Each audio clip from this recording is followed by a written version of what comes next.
Hey there. If you're regular on my channel, you probably know that most of my content is about tools like this. Tools that allow you to code with AI, even if you are not a developer yourself. Tools like WebSim that allow you with one prompt create static websites, or tools like GPT Engineer that also allow you to do front-end solutions pretty well and are targeted on startup founders that do not have technical co-founder. There are other tools like Replit Agent or Bolt New, and you know that I do a lot of stuff around Bolt New lately. And it hit me. It hit me something like a month ago or two that this kind of tools will be as widely distributed as calculators. They will be cheap, accessible, and anything that has anything to do with code will have features like this that are actually easy to add and are useful for you, even if you're not a developer.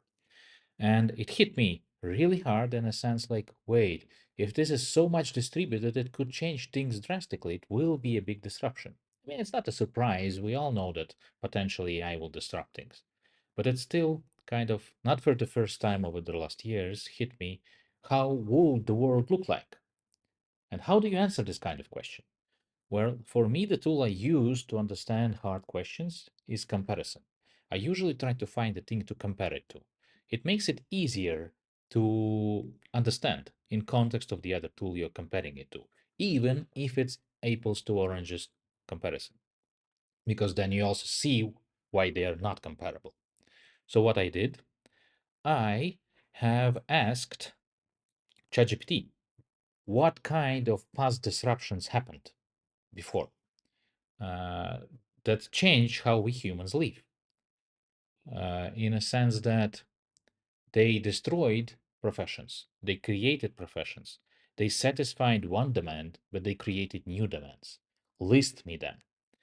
And this is what ChatGPT did. It created a list for me. Let me switch a little bit to a smaller camera. So it created a list. And it created a list where the first big one it mentioned was agriculture revolution 10,000 years ago. And it created a large list. And I didn't stop there.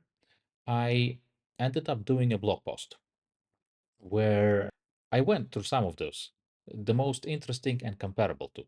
I also created pictures like this in same style, where same person and his descendants go through the ages as their life changes. And I didn't even stop there. I shared the blog post. I will share it down there in description. So read it if you want. But I didn't stop there.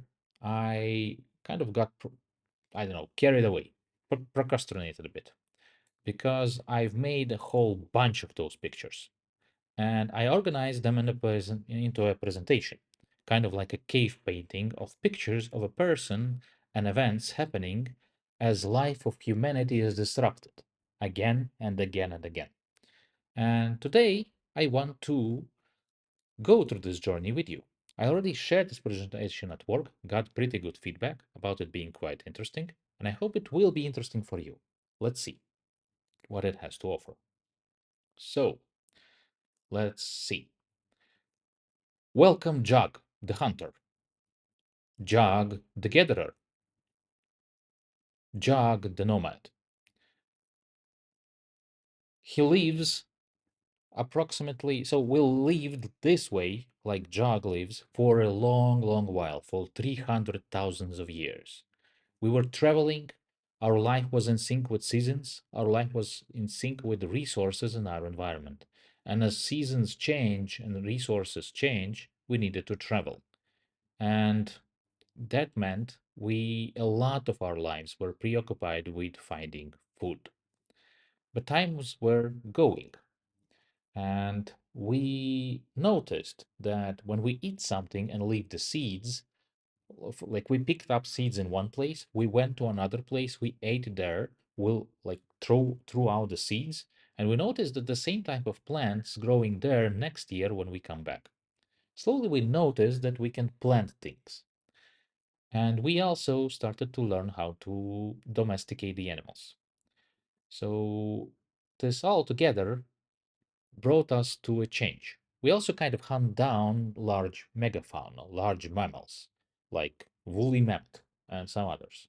We were hunters. I think the biggest disruption, the first one, was something like fire, tools, and weapons that allowed us to hunt bigger animals. But that was not enough as we were growing. Season was changing. We were going out of the ice age. We hunt down big animals. We were hungry. There was a more demand for food than we could get. But this kind of things, approximately 12,000 years ago, planting and domesticating animals led us to descendant of the Jog. I called him Jog, the farmer, because agricultural revolution or Neolithic revolution happened. What happened was that we didn't need to travel anymore, and we could create way more food than before. Not that hunger was solved, it even not solved fully today, but the situation changed a lot. Now, less people could feed whole village because they worked as farmers with animals and planting plants. And what this meant was that less people needed to spend less time on looking for food. So professions that were destroyed were hunters and gatherers.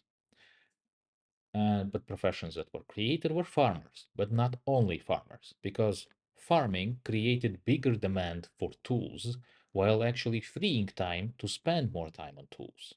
So Jock and his other relatives and descendants also became craftsmen, producing again way more tools and objects and artifacts of physical work than they needed. So they had a surplus. Craftsmen had surplus of objects, of like artificial objects, and farmers had surplus of food and they could exchange. Not that trading didn't exist before, but it is here where it truly exploded because Jock and his family started to also create another type of a person, another type of a profession, professional merchants. So trade started to happen.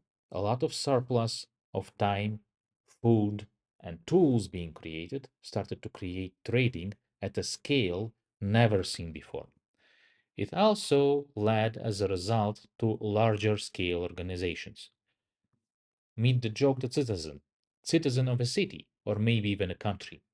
There was never such a big organization before. It only happened now when the trade was happening. Not only that, religions came here, like all kinds of schemes of how a large amount of people organize for benefits of each other, how they work together to make world better for us. This is where our civilization truly started. And it was not only this kind of things, not only like things full in utility. We started to build tools for society, for how to be, again, religion, culture, art.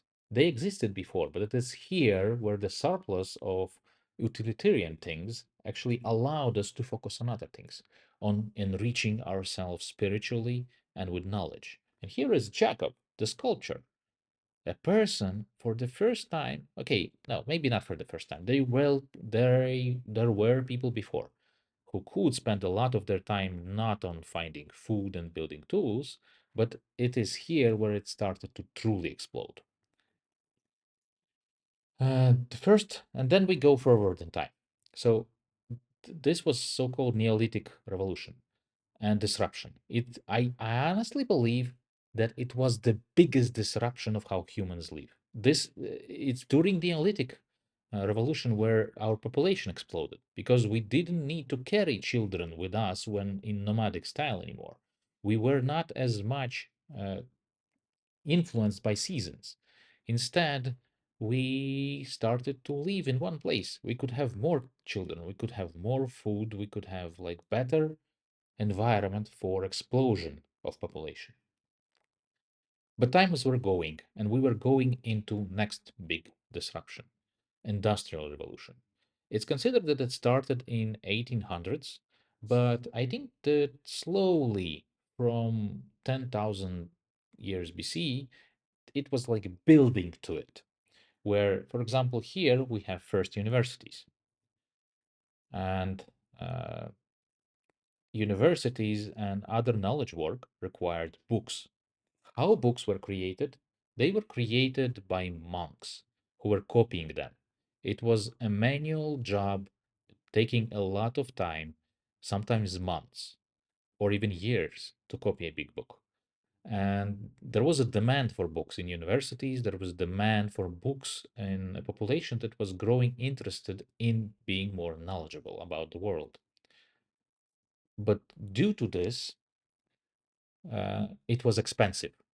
Books were rare and expensive, and only people in power or rich could afford. So religious people, people in governments, rich merchants, maybe some universities. Books were rare. And then we come to, yeah, so rare and expensive. And then we come to 1450s, Johannes Gutenberg. By the way, all the people I mentioned so far were on the name G. Is this a coincidence? Yes. Uh, I chose the name Jock and Jog and others and Jacob because it's like it was illustrating how names change over the ages. And then a couple of the names were also on J, like Johannes Gutenberg, creator of a printing press. He was from a merchant family and also a craftsman, and he saw a demand for books, and he was experimenting with them for a while. He invented so-called moving type press or something. So basically, he created something like sigils for letters that can be rearranged to print pages en masse. And one of the first big popular books of his was this Gutenberg Bible, a Bible that was very widely printed and distributed. But his printing press made books cheap and widely available. It made knowledge cheaper and distribution of knowledge cheaper. It enabled many things that came after it. But it also enabled things that were never possible before, at least not easily, like newsletters or advertisement pamphlets. Information distribution became cheap for the first time. Well, aside from spoken word. So there were other examples. Here is another J guy, James Hargreaves, in 1764 in England. He invented spinning jenny, I think this was called. So he invented a loom machine that allowed one person to spin 8 looms at the same time. And I think the number was something like he could spin 8 looms twice as fast as before. So one person was producing 16 times more loom than before. Humans became 16 times more productive. Again, this is like the same interesting thing with disruptions. Some kind of technology comes in that makes things cheap and faster to produce. It overwhelms the market to some extent. It satisfies demand and it frees people to do other things. And we usually have a lot of things to do. So it's not that there is no work, it's just that we change how and what we do. And here we come to the first, at least well known, example of rebellion against technology that is taking jobs. Luddite uprising. Apparently did by Ned Ludd, but he is, it's actually not known. It's his mystical figure. Maybe he never existed, but apparently his surname gave the name to the movement. So in 1811, 1816, in England, a lot of people looking at this kind of machines that were automating and improving productivity in factories, they were dissatisfied. They were afraid for their job security. And what they did, they started a movement that was coming at night and destroying the machines because, well, that was the resistance. They wanted a livelihood. And but it's widely thought that this was anti-technology revolution. It wasn't. In reality, it was a revolution against unfair advantage that this kind of technology was giving to factory owners because they could employ less people while producing more things.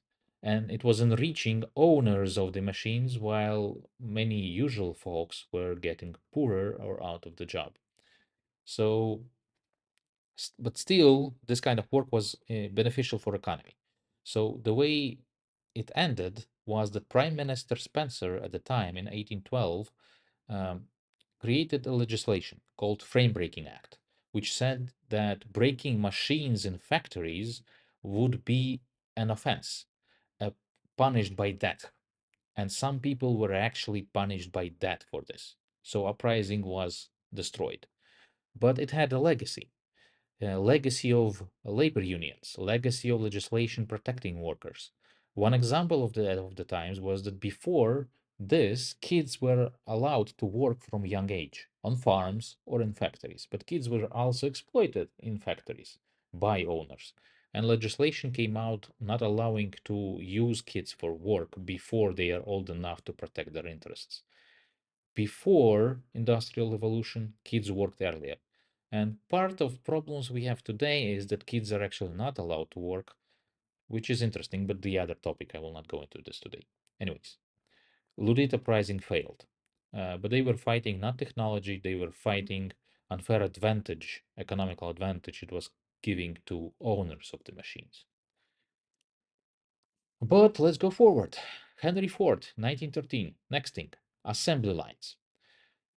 So assembly lines invention by Ford in his factories allowed to cut down amount of time it takes to create one car.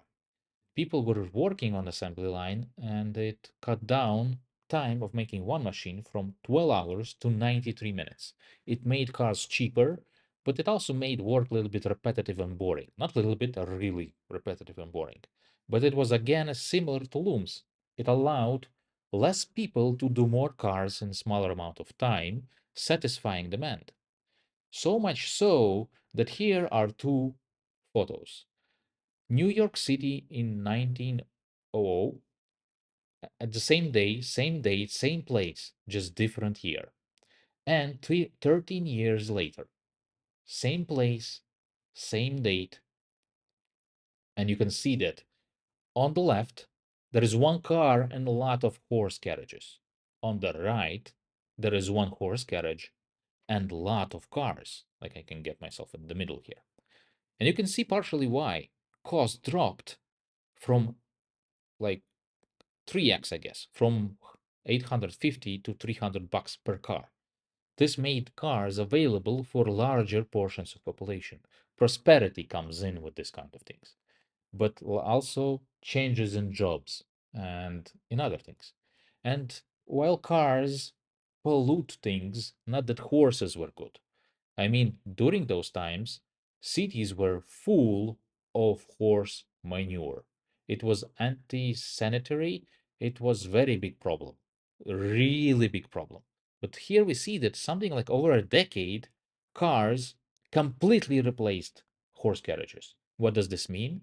That people related, like jobs related to building cars, fixing cars, producing parts for cars, driving cars, all kind of services around cars came in. Well, a lot of that went away for horses. So this is how disruptions look like and work like. They boost our prosperity. They boost our, like, first, they boost our productivity. They make things cheaper. They make things abundant. And they do change, like, they create less need for this kind of work. They free us to do other kinds of work. So, yeah, this is disruptions. They are not bad. They are change, and I would argue for the better. But they do bring challenges with them in terms of redistribution of wealth and society, which we do need to handle better if we want AI disruption to do better for us. So let's go further. Okay, so this is where we are exiting age of industrial revolution and entering next age. And I think AI is like late stage of the age we are entering here in 1950s, because by this time, television is dominant. We had radio before, then television came in, and television became the dominant way of spreading knowledge, education. It replaced, to some extent, but not fully, books, newsletters, and became a dominant way of communicating policies, politics, influencing elections. And through that, a lot of things were influenced in 1950s of how what and how was popularized and brought into law, and what kind of people were elected, and so on and so on. Then we go to 1990s and 2000, early age of internet, where we now have another guy, Jake, a long, long descendant from Jock, the hunter. We now have Jake, UX researcher, where now things change and disrupt so often that bottlenecks is humans. We now have so-called user experience researchers who research how to adapt technology to humans because like a new technology comes in, next year a new technology comes in, and people didn't have time to adapt. Instead, now we need to spend more effort in adapting technology to us because now we are the slow element in disruption. And newer technologies cannot be adopted faster because we do not change our habits. We do not have capacity to learn and change as much as technology changes. And we have this kind of professions coming in who adopt technology to user already existing habits and needs. So here is the Jake researcher.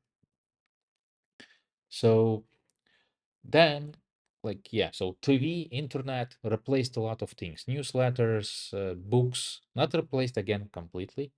And TV, yeah, TV also replaced another things. It competed with theater, with live concerts, with many things. You could now, or going live to watch sports.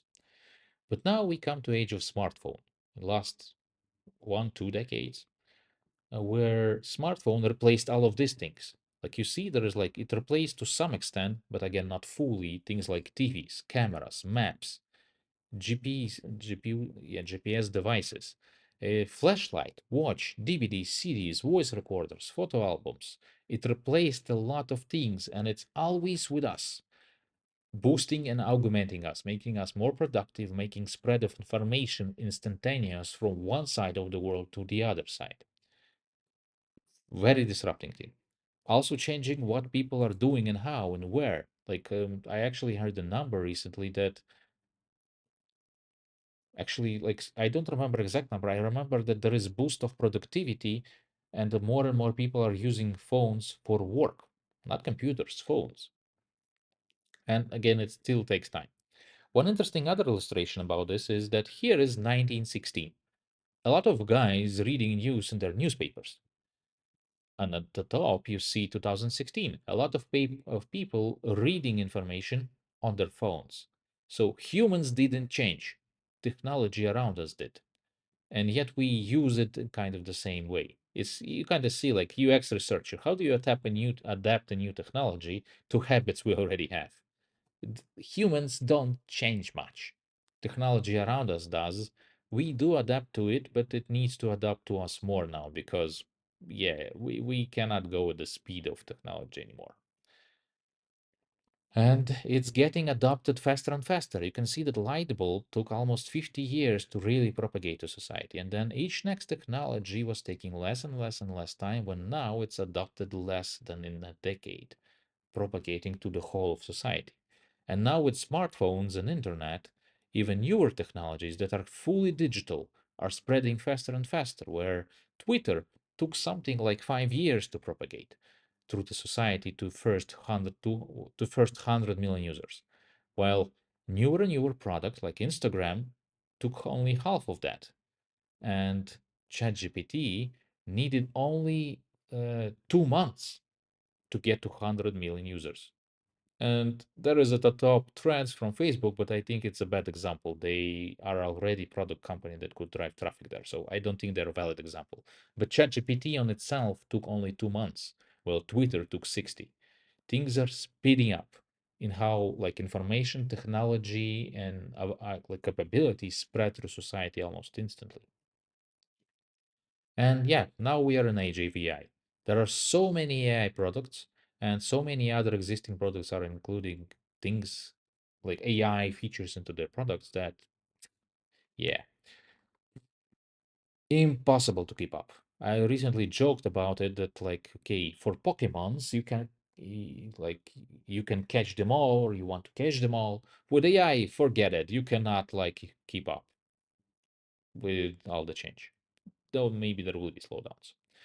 So This is what I wanted to show you so far. And I wanted to do a small conclusion here. So, what happens with disruptions just in general? Something happens that rises productivity, which creates abundance of the thing for which we improved productivity, which satisfies certain types of demands. And there is one more thing to mention is that this kind of disruptions usually de-skill certain type of activity. Like, let's say monks that were scribing books and printing press. It de-skilled creation of like copying of books, but it created demand for new skills of how to make books. Um, so it said that it kind of compresses gradients of skills. Like on assembly line, you're not a blacksmith anymore. Blacksmith went away, factories came in, assembly lines came in. Assembly lines allowed unskilled labor in factories to compete on quality and price with skilled craftsmen like blacksmiths. Now, something like your utensils with which you eat are created en masse at very good price and at quality that actually is usually better than the craftsman would do before. Do an experiment. Find something in your home that is not made on assembly line. I did that experiment and I couldn't find anything. So that's an interesting observation. So usually things like this happen when disruption happens. So what is happening now with AI then? Uh, my suspicion is we will not gonna hit something like AGI in coming years. I would probably put it at best at 4 years, maybe six, maybe even later. Who knows? But one thing that I do see that it's happening already is that we will be building AI assembly lines. Assembly lines of what? Of knowledge work. In the same way as factories and assembly lines allowed to automate and increase productivity in creating artifacts, physical artifacts, uh, I think AI will allow us to build factory lines of knowledge work. And here is an example. Here is a guy called Level Zio. He is a sole entrepreneur, popular on Twitter. There are like different things about him, some good, maybe some not. I don't have opinions about that. It's just that he's building something curious. He's building a couple of products like Photos AI. And I think they're a good illustration of what is happening in that sense. So let me see. So one of them is Interior AI. It's a tool where you come in, you give it photos of your apartment, and it proposes for you designs, ideas of how it could look like. It's like a tool, like usually before there would be some kind of interior designer who do this kind of things. Now, I do think that interior designer to these days would do this better, but at least as part of concepts and ideas and inspiration, this is kind of similar. A user comes in with his raw materials and gets results of knowledge work, ideas and designs and concepts for his apartment. Another example is, yeah, he recently created, like he has also something like a photo session, photos AI thingy, where you come with your photos and then you choose like, I want a photo session in this place like this, and you get the photos. You don't need the camera, you don't need the photographer, you don't need to go anywhere, you don't need to organize anything, you get the photos. Again, for a number of reasons, doing the real thing, like going to blacksmith or going to a real photographer, makes sense. But for some use cases, especially low quality use cases, this saves a lot of time and money, and it enables you to do things that were before impossible because what you were doing was cheap and there was no offering, like there was no supply on the market to satisfy this kind of low cost demand. There is like this long tail of niche markets for which there is demand, but it's too small and yeah, it's too small and not costly enough. Like there is not enough money in those niches to pay for the price that market takes for this kind of services currently. And he recently created a version of Photos AI where you could upload yourself and test makeups. Why is this interesting? Well, I did an experiment with myself. Here is a photo of me. And imagine that you are Cirque du Soleil producer looking for actors for your next show, and you just want to see how they would look like in makeup. So you take photos of those people you're testing. You take a photos of makeup that is similar to one you want in the show, like for example this one, and you use AI to make this. So now you can kind of see me as a clown in Cirque du Soleil. Or another one is here. Yeah. So how would I look like in something like this? It's not exact, like again, apple to oranges. It's not perfect, but it's a good way again. Like before, concept artists would do that. Now anyone can do it very quickly. I used Leonardo AI for this. It's not even Photos AI from the guy. And Leonardo AI is not even optimized for this use case. So yeah, this I think is an example of how assembly lines of knowledge work look like. A user comes who is low skill with his raw materials, and there is assembly line that allows him to convert his raw materials into artifacts of knowledge work. And basically, the way it looks like is that there are elements in those like assembly lines. There, like user comes with his raw materials and assembly line, enriches it, adds information. It refines the raw materials automatically, and it molds it into the artifacts. And it also has elements of ensuring the quality. I'm actually working in Prezi, and we are building this kind of assembly line, but for presentations, where a user can come in with his documents and texts and get a very good, very well made draft of a presentation that he can then tweak to his needs. And he may himself not be a designer, he may not be a public speaker or writer, but we can help him with various parts of making his content visually and story-wise engaging and interesting to share. So is that it? Well, there is a worry for myself. And I do see one worry. Uh, so yeah, maybe one more thing before I go into this part. What I do think is that looking in the past and looking what is happening now, and taking this hypothesis as we will be building as AI assembly lines, I think the jobs that gonna suffer are knowledge worker jobs. But there will be more and more work around servicing this kind of knowledge work factories because you need to be expert in these things to actually build this kind of assembly lines. I mean, it was blacksmiths that were building factories machinery. They knew the knowing how of how to ensure the quality of what kind of things need to be added to enrich and refine it and how to mold it. Uh, a person who doesn't know anything about making movies cannot make a AI that makes movies because he's gonna like I do think that AI will do like AI assembly line built by such a person will do produce movies that are on a level of that person. For this pipeline to work well, there needs to be experts that like that contributed to building the pipeline. And I do think that this is what's going to be happening. Experts in their niches and fields of knowledge work will be taking AI components and collaborating with people who know how to use and service AI to build this kind of businesses. They will be scaling themselves. Will be making a factory out of themselves, which will produce abundance of knowledge artifacts, which make us all richer, which will serve markets that were never served before because it was too costly. I it will be a disruption, it will be a change, but like previous disruptions, I do believe it will be change for a better world. There are areas where I'm really excited, and one of them is education. It is very well known, like Two Sigma problem, where students need personal attention to really excel. And in a class where there is one teacher and 30 students, those students are really, really misserved.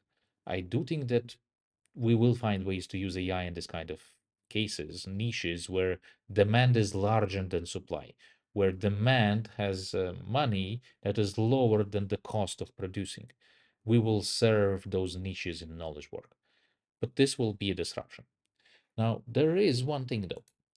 There is one thing that I worry about, though, and this is that creation of a factory of knowledge work factory with AI is itself a knowledge work artifact, which begs the question, is it possible to create knowledge work factory that produces knowledge work factories? I think it's possible, and I guess the answer is AGI to some extent. So it is coming just later. I think next half a decade will be more about building factories because AI will not yet be able to get to creating new knowledge work, like work factories without humans.